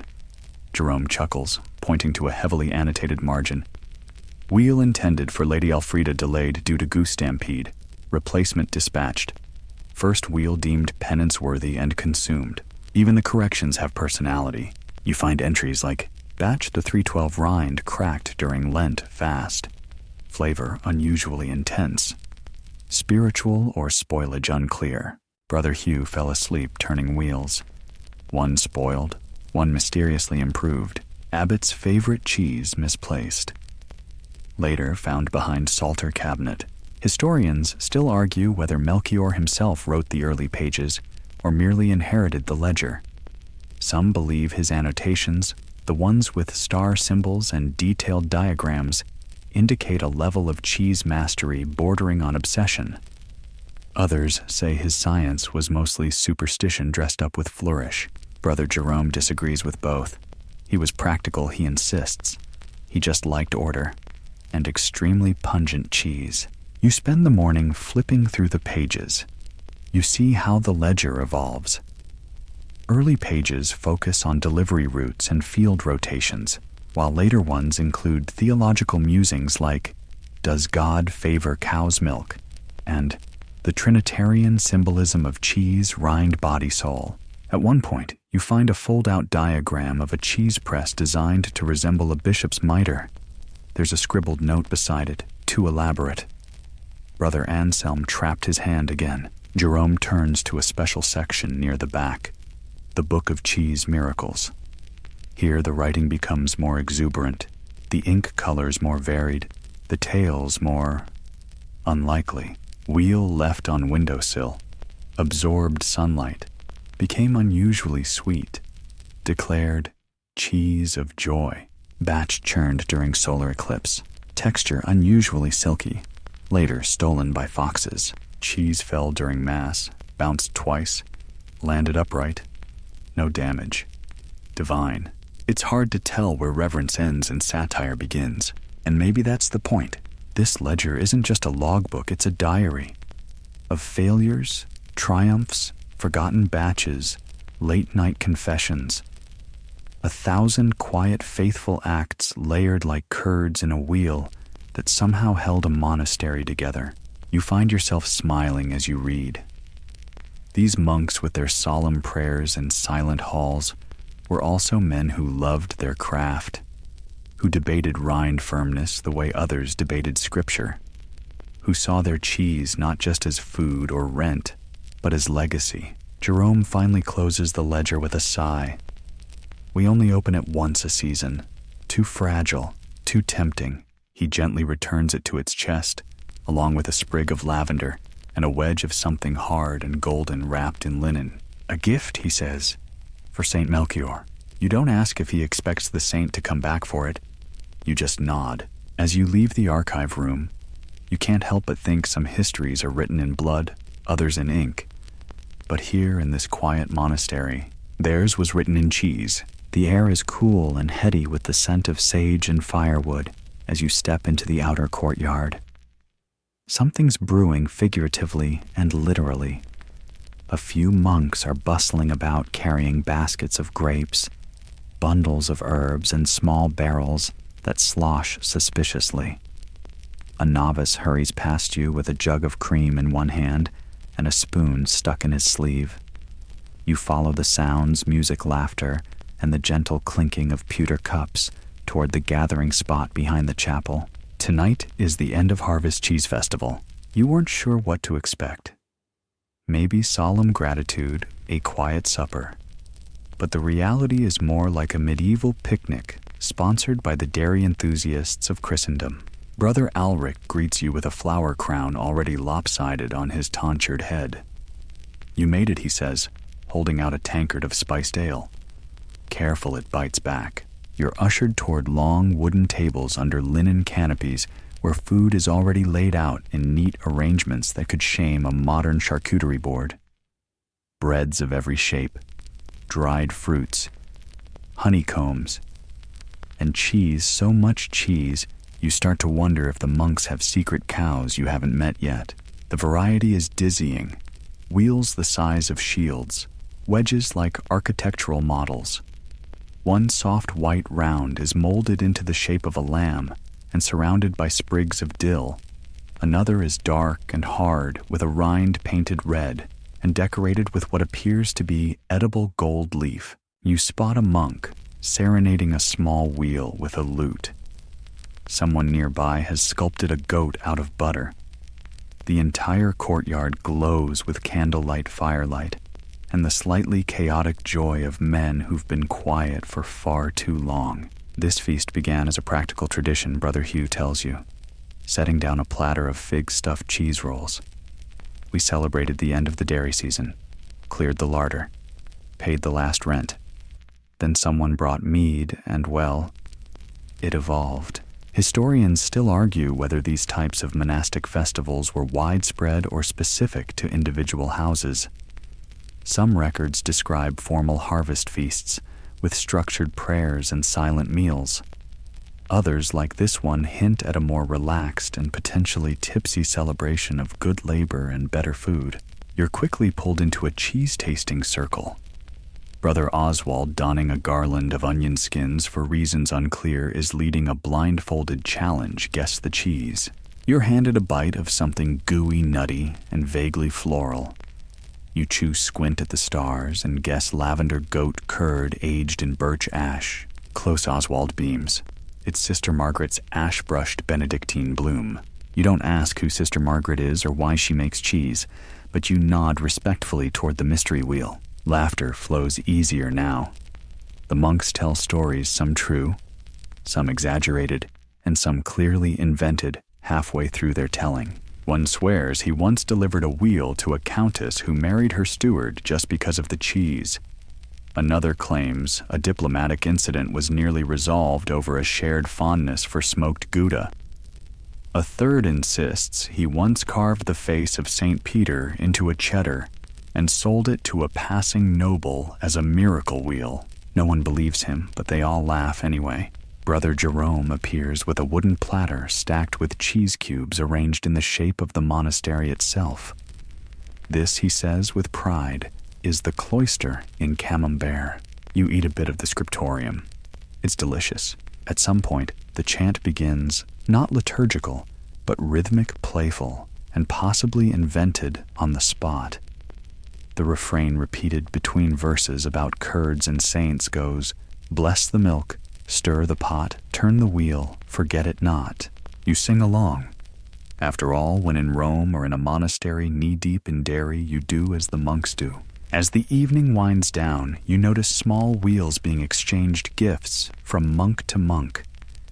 Most are humble, a fresh cheese with herbs, a tiny wedge wrapped in parchment with a smiley face drawn in ash. One is shaped like a heart. "These aren't for rent," Brother Alric says, passing you a soft cheese wrapped in fig leaves.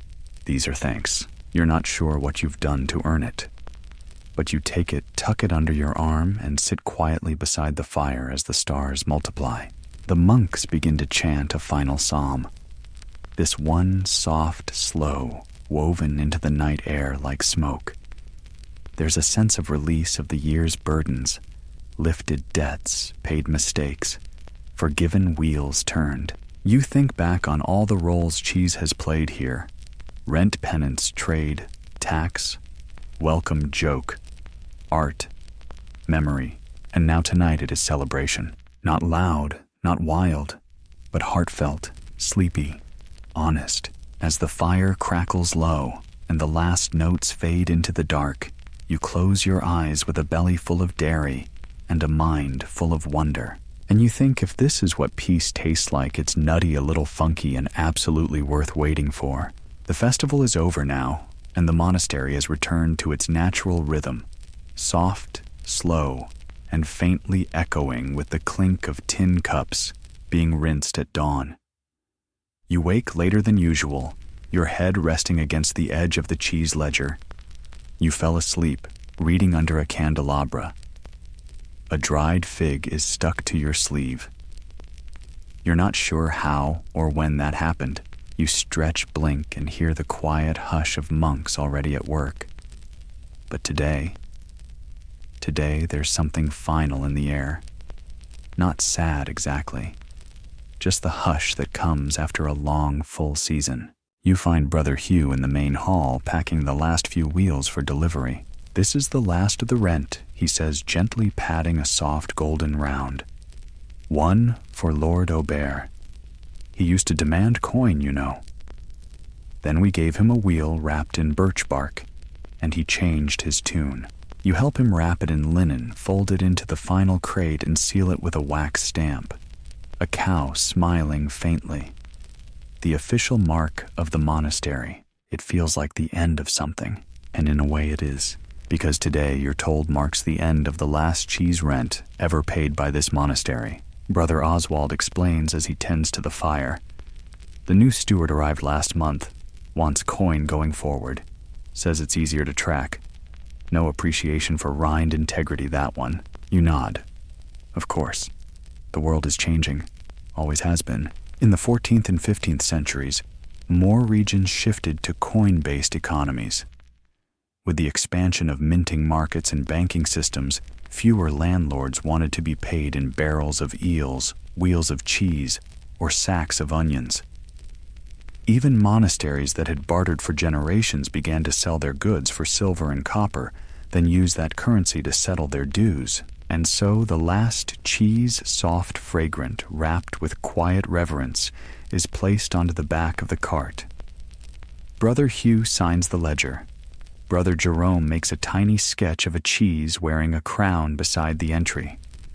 Brother Cedric tries to look solemn and not hungry. The cart pulls away slowly, creaking down the dirt road toward the manor for the final time. A monk rings a small handbell, not for prayer, but for farewell. You watch in silence, hands clasped behind your back.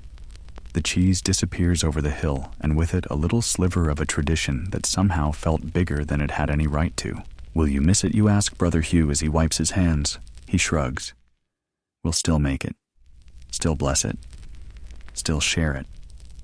But yes, I'll miss the weight of it, meaning more than just food." He pauses. Besides, coins don't taste nearly as nice. The rest of the day is quiet. You spend a while in the garden brushing rosemary with your fingertips. The cows low in the distance, as steady as they've always been. A young novice tries shaping a wheel into the likeness of Saint Bridget and ends up with something that looks like a sleepy badger. No one minds. The cheese will still be eaten. You walk one final lap around the cloister, noting all the little details you've come to love, the way the herb garden spills into the path, the warmth of the sun on the southern stones, the faint chalk doodle of a wedge beside the archway to the kitchen. Even the geese seem contemplative. That night, you sit beside Brother Oswald, under a sky spangled with stars. He passes you a small piece of cheese, a soft wheel made just this week. "It's not rent," he says. "It's just something nice." You take a bite. It's creamy, tangy, and somehow comforting. And as the bells toll for Compline and the monks drift off into silence, you sit a moment longer, watching the stars shimmer above the monastery, because something has ended, and something else quieter, smaller, but just as rich remains. Hey guys, tonight we're heading deep into the desert, not for a battle or a treasure hunt or even a secret tomb. Nope. We're walking into a forgotten city where the most valuable thing wasn't gold or spices or silk. It was salt. That's right, tonight we're slipping back through time to a place where your bank account lived on your back, stacked in savory slabs, sweating in the sun. You're going to hear about salt bricks that bought horses, built houses, and got carved up like fine jewelry. You'll walk through a market where fortunes clinked literally whenever someone shifted their satchel. You'll follow camel caravans across sand, as wide as oceans, passing cities that rose from nothing and vanished just as quietly. It's a story of power trade, dusty rituals, and the weirdly specific stress of trying not to let your entire fortune dissolve in the rain. So, before you get comfortable, take a moment to like the video and subscribe, but only if you genuinely enjoy what I do here. And hey, tell me where you're watching from and what time it is. I love knowing who's drifting off around the world. Now dim the lights, maybe turn on a fan for that soft background hum, and let's ease into tonight's journey together. You step into the dry heat just as the sun crests the horizon, throwing long shadows over the red stone path ahead. Wind scratches at the sand-dusted buildings around you, some of them low and crumbling, others still standing like teeth against the sky. This was once a city, a hub where salt meant power. Not metaphorical power. Literal, blocky, can't fit this in your pocket power. A crooked archway leads into what was once the market square. You brush past it, hearing your footsteps crunch across what used to be tiled stone, now faded to dust. At the center stands a broken column topped with the faint trace of an emblem, a slab-shaped object squared at the edges. That was currency, salt cakes. Flat rectangular, packed by hand and sliced with copper knives. The richer you were, the taller your stack. A well-dressed merchant might carry 4 strapped to his camel, while a nobleman's caravan would clink with 10 or more, each wrapped in cloth coated with ash to stop them from sweating into nothing. Salt here wasn't seasoning, it was survival.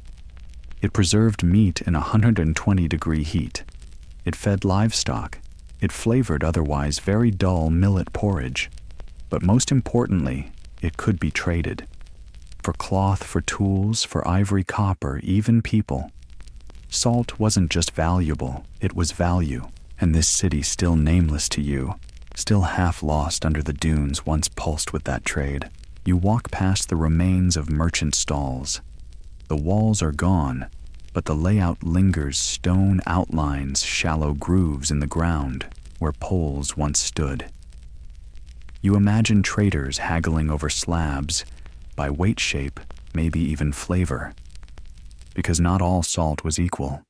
Some was pale and flaky, others hard and crystal white. A fine salt cake could be worth a cow. A bad one, just a brick.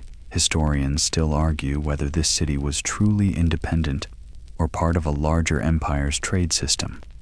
Some call it a frontier outpost of Mali. Others think it was older, maybe even contemporaneous with ancient Ghana. The records are sparse, the ruins silent, and the wind doesn't write anything down. But what you do know, what you see, is that salt ran through everything here. You spot what looks like a house, its walls half melted into lumps, but the base stones still shimmering faintly. Salt mortar, salt plaster. In dry years, the buildings stood tall. In rainy ones, they wept. A merchant once described watching his living room dissolve in a storm. He moved out the next day. You step into a shadowed alcove, once a shop maybe, and notice a slab resting against the back wall. It's cracked, pale, and cool to the touch. Still here, still solid. You tap it, and the sound is sharp like porcelain. This could have been a dowry, a tax, a temple offering, or maybe just someone's lunch stash. The people who lived here were practical. Salt had to be harvested, dried, shaped, stored. It was mined from briny pits or scraped from salt pans, then dried under tents of leather to stop wind from carrying it away. Workers packed it with ash or palm bark to slow moisture, then bound it with goat leather straps to be stacked for trade. And always, always, it moved. South to the rainforest where salt was rare. North to the coast where salt was abundant, but still carried value in shaped cakes. East to the markets of gold, and west to lands where salt slabs were split like coins and used for buying passage camels. Even forgiveness. You exit the market square and follow the path toward a raised platform. This would have been the weighing station. Traders lined up salt cakes laid out and judged for quality. Some rulers appointed official tasters to ensure purity, not a glamorous job, but an important one. A bad salt slab could mean spoiled meat or sick herds. A good one, a week of solid trading.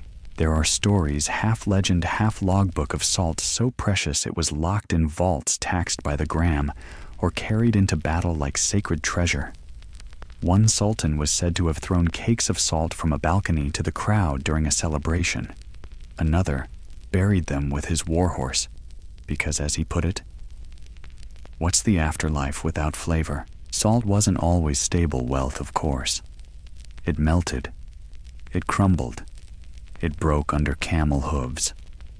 One rainstorm could ruin a merchant's month. But for centuries it endured because there was no better way to move value across deserts, no safer bet in a world that had never heard of banks. You rest under the curve of an old wall, eyes half closed. The air is still dry, faintly metallic, and all around you, buried in sand and silence, lies the ghost of a city that once measured its riches in salt. The sun never really rises, it just sort of limps up behind a blanket of gray, casting a cold, bluish light over the thatched roofs and muddy lanes. You stretch your arms as you shuffle outside, where frost clings to every wooden beam and bare branch, like a warning. Welcome to the medieval countryside in December. You can already feel the wind trying to sneak under your cloak, and it's not even noon. Inside the cottage, the air is thick with smoke and the sharp tang of damp wool. A few children are still buried beneath a mound of itchy blankets stuffed with straw. One of them is wrapped entirely in a cast-off cloak that smells strongly of goat. Honestly, not the worst option. Clothing, after all, is half the heating system in this place. You crouch beside the fire, really more of a hopeful ember pile than a fire, and warm your hands over the coals. A woman in a stained linen coif nods at you, then goes back to sewing a patch onto her husband's only pair of trousers. It's a humble setup, but it works a shared space, a shared hearth, and just enough shared body heat to keep frostbite at bay. Layering is the name of the game. Under their woolen surcoats, peasants wear tunics made of rough-spun linen, sometimes 2 or 3 if they're lucky. Over that, thick cloaks fastened with bone or wooden pins. Mittens are rare, but hands are tucked into sleeves, and feet are wrapped in strips of cloth before being shoved into stiff leather shoes or fur-lined boots, assuming they own boots. You spot a girl trying to wrap her little brother's feet in old rabbit pelts. He protests, but she shushes him. Better than blue toes, she mutters. Historians still argue whether medieval peasants had access to true winter clothing or simply made do with what they had. Evidence varies. Some wills mention cloaks trimmed in sheepskin. Others describe simple sacks tied with twine. What's clear is that warmth came from layering, not luxury. Beds are a similar story. You walk over to a low wooden frame packed with straw and covered in scratchy blankets. In many households, the entire family shares one bed, parents, children, sometimes even a servant or two. Privacy is a springtime concept. A boy rolls over and peers up at you. Cold, he says helpfully, then disappears back under a quilt. The straw mattress has to be fluffed daily, not out of comfort, but to keep it from becoming one solid mat of icy disappointment. Mice occasionally make their homes inside. Fleas never leave, but it's warmer than the floor, and warmth is everything. You notice small items hanging from the rafters, herbs, garlic, even a pouch of dried nettles. Not for flavor, but for luck, health, or if you ask the old woman in the corner for telling Winter to go bother someone else. She's currently knitting what might be a sock or a very ambitious mitten. Winters didn't used to be like this, she tells you, though no one knows what that means. Every winter feels like the worst. The main room smells of soot-boiled cabbage and people who haven't had a proper bath in weeks. That last part is intentional. Bathing means stripping, and stripping means cold. Hygiene takes a winter break. If you absolutely must clean yourself, you do it in sections. One arm, then back under the blankets. One leg, then back under. Never all at once. You're not trying to win beauty contests. You're trying not to freeze. You peek out the small window. No glass, just a shutter, and see 2 figures trudging through the frost with bundles of firewood. They're bundled so thickly, you can't tell if they're old men or teenagers. Doesn't matter. Firewood is gold. it's hard to keep anything dry. Logs are stacked under eaves or stored in lofts, but they still smoke when burned, making the interior dim and lung-scratchy. You wipe your eyes as the woman tosses another wet twig on the hearth. It hisses unhelpfully, then starts to smolder. There's no central heating, obviously. No chimney even. Just a hole in the roof for the smoke to escape and the wind to occasionally wander in. The draft moves like a ghost through the space, lifting the edge of blankets, flickering the candle, reminding you that the outside world is always just a few inches away. Still, there are comforts. A stone warmed in the coals is wrapped in cloth and tucked under the bedding before sleep. Flatbread left over from yesterday is softened with hot broth. A carved wooden cup filled with something that might once have been beer is passed around, and for a few moments, everyone's hands are warm. You curl back up beside the fire and pull your cloak tighter. You're wearing 2 tunics and someone's old wool hood. You still feel like a turnip in a freezer, but you're not alone. And sometimes that's enough. The morning fog hasn't lifted, and neither has the mood. But inside the cottage, something is beginning to simmer. You shuffle closer to the hearth where a heavy iron pot hangs from a hook over the fire. It sways slightly as the flames lick at its base. Whatever's in there smells, not delicious exactly, but edible. Warm. Comforting in the way a wool sock is comforting, not exciting, just very necessary. You peer over the rim. The contents are beige. That's the first clue. Beige usually means cabbage, maybe onions. A few limp carrot bits float to the top. Definitely a soup, maybe a stew. It's hard to say. The medieval peasant diet didn't favor distinction. A woman stirs the pot slowly with a spoon that looks like it's been passed down through 7 generations. "Don't let it boil," she mutters. "Just tremble." You're not sure if she means the soup or the children. This is winter food, not feast food. Root vegetables pulled from cold cellars, dried herbs crumbled from last summer's stores, and maybe a bone that's already been boiled twice. She adds a pinch of salt and glances toward the wall where a cloth bundle hangs just out of reach of the mice. Inside is black bread. It's exactly what it sounds like, dense, coarse, and hard enough to qualify as construction material. She saws off a piece and dunks it in the soup to soften it. It holds together just long enough to be considered chewable. Breakfast, she announces, setting out wooden bowls for the family. No one cheers, but no one complains either. You join them at the low table, where hands reach silently for chunks of bread spoons and the single candle providing a bit of flickering light. Meals aren't for chatting. They're for fueling. Talking happens after, if at all. Everyone eats slowly, mechanically. The broth is warm, slightly peppery, surprisingly cabbage forward, and it's filling, which is the point. Historians still argue whether peasant meals were truly this bleak, or if we're judging them too harshly through modern taste buds. Archaeological remains show evidence of spices, imported grains, even dried fruits in some rural areas. But in midwinter, you get what you stored. If that's turnips and barley, then that's your menu. Every day. Possibly forever. You glance over at a child gnawing the corner of a turnip like it's a popsicle. He looks content, or maybe just resigned. Food isn't just fuel here, it's planning. Every cabbage in that soup was harvested months ago. The herbs were dried in July. The bread flour was milled before the frost set in. Winter meals are the slow payoff of a whole summer's anxiety. You help gather the empty bowls and rinse them in a bucket of cold water. There's no soap, just a bit of ash from the hearth and a lot of scrubbing. A girl with a scarf over her mouth dries the bowls on a cloth that may once have been white.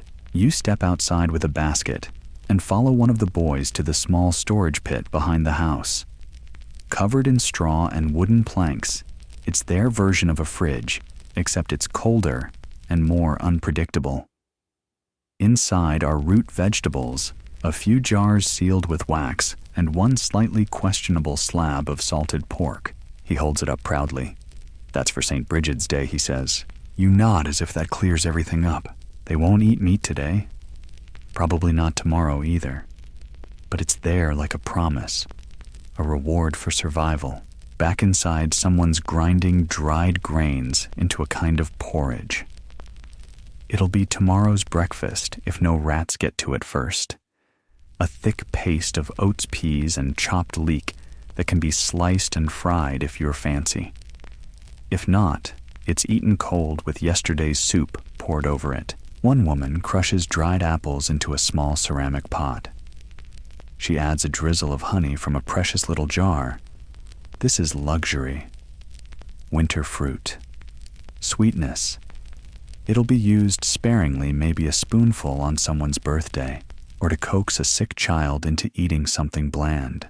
You poke around the storage shelves and find jars of pickled cabbage, salted beans, and one container that smells sharply of vinegar and mystery.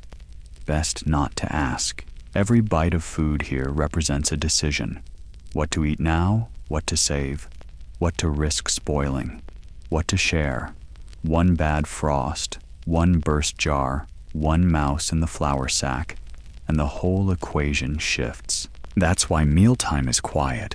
It's not about joy. It's about balance. You take a seat near the hearth again as the last of the soup is ladled into a bowl for the oldest grandmother who's been sleeping upright near the fire all morning.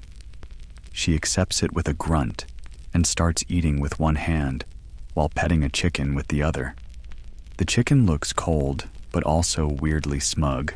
You're not sure if the food has made you warmer or just tricked your brain into thinking it has. Either way, you're no longer shivering, and that's a win. The fire crackles softly as someone adds another wet log. It hisses like a disapproving cat, but eventually starts to glow. The soup pot is empty now.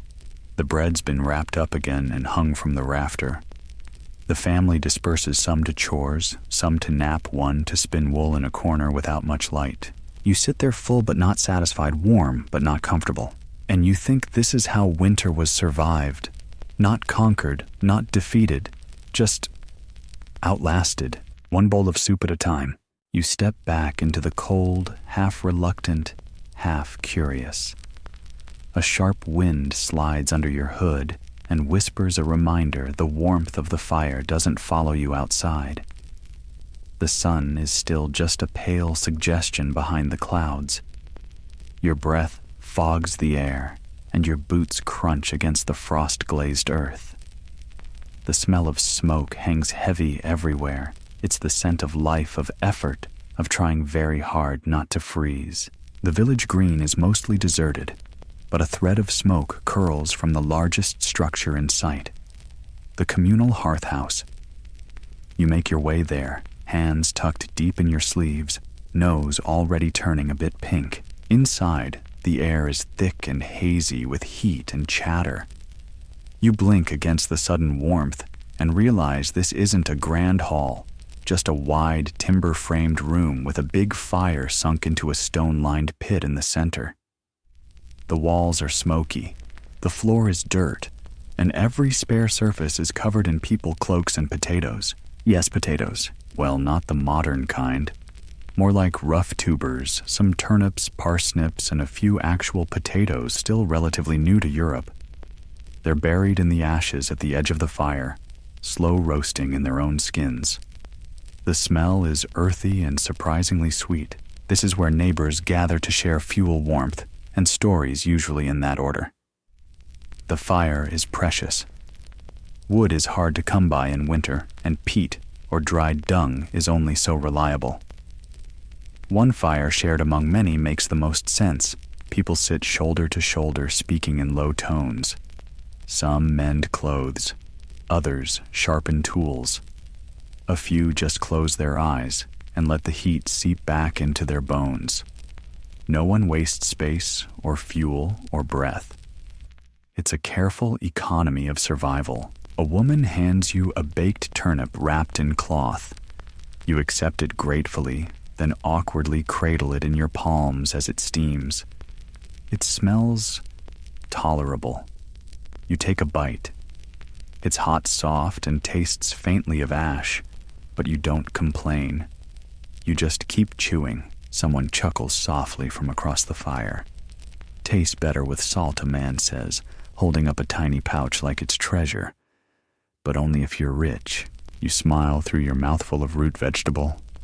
It's not so bad. It's warm. That's worth more than flavor right now. In the corner, a child pokes at the embers with a stick. His mother scolds him gently and pulls him closer. Another boy is asleep on a blanket wrapped head to toe in wool. A dog rests against his feet, both of them snoring faintly. The room flickers with firelight and the quiet intimacy of shared discomfort. Everyone here is cold, hungry, and tired, but none of them are alone. And that's something. Historians still debate whether these communal hearths were common across medieval Europe or more localized to certain regions. Some villages maintained central firehouses or bakeries with shared ovens. Others relied on wealthier households to host neighbors during cold snaps. What's certain is that fire wasn't just a necessity, it was a magnet for human connection. The woman beside you is spinning flax with her fingers twisting fibers slowly as she talks about her cousin's goat who got stuck in a snowdrift. "We found her," she says with a smile, standing like a statue. Eyes full of judgment. You laugh quietly. It feels good. Someone else starts to sing softly a folk tune with too many verses and no clear melody. A few others join in, humming along as they tend the fire or sip from steaming cups. It's not beautiful exactly, but it is soothing.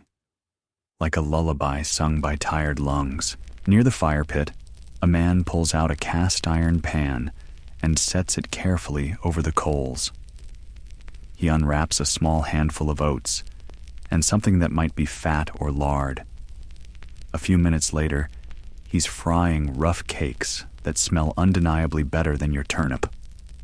He doesn't offer any, but the aroma is enough to make your stomach reconsider its earlier satisfaction.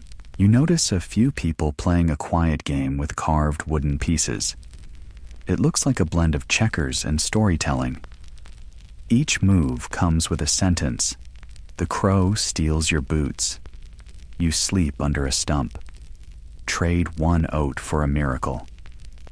You don't understand the rules, but the laughter that follows each turn says the points don't really matter. The fire crackles louder now as someone feeds it a log split from the last of their indoor stash. People nod in appreciation, a silent thank you that speaks volumes. As the sun begins to set, though, it's hard to tell when that actually happens. In winter, the crowd thins. One by one, families pull on cloaks, gather baskets, and slip back into the gray world outside.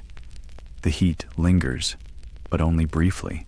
You stay a little longer, watching the embers glow orange and hypnotic. Someone tosses a dried sprig of rosemary into the fire. For luck, she says, then leaves without another word. You lean back against the wall, wrapped in your cloak, still holding the cloth that once cradled a turnip. And you think there's something beautiful in this simplicity. No feasts, no comforts, just shared heat, shared air, and the quiet resilience of people who know how to make do. Tomorrow, the fire will burn again, and so will they. You return to the cottage, just as the last gray smear of daylight disappears behind the trees. The wind is sharper now, slicing between the thatched roofs and whistling through every cracked shutter and uneven plank. Inside the fire is little more than a glow. You crouch near it, instinctively hands out, but the heat barely reaches your knuckles. That's the thing about medieval peasant homes, they're more suggestion than structure. And winter has no respect for suggestion. You run your hand along the interior wall. It's not stone, not really. Wattle and daub, a humble mix of woven wooden strips, mud straw, and animal dung. You know the classics. It's dry for now, but you can feel the cold creeping through it like a lazy snake. And when it rains or snows, that dampness soaks in and clings to everything: your cloak, your bedding, even your bread if you leave it too close to the wall, A boy is stuffing rags into a gap near the door. Another is hammering a wooden peg into the frame to hold it shut tighter. It doesn't help much. Cold air still finds its way in, but it makes everyone feel better to do something. A girl drags a large flat stone over to the hearth. It's been sitting in the embers for hours. With mittens too big for her hands, she wraps it in a length of rough linen and slides it under the family's shared blanket pile. A medieval hot water bottle, less splashy, more lumpy,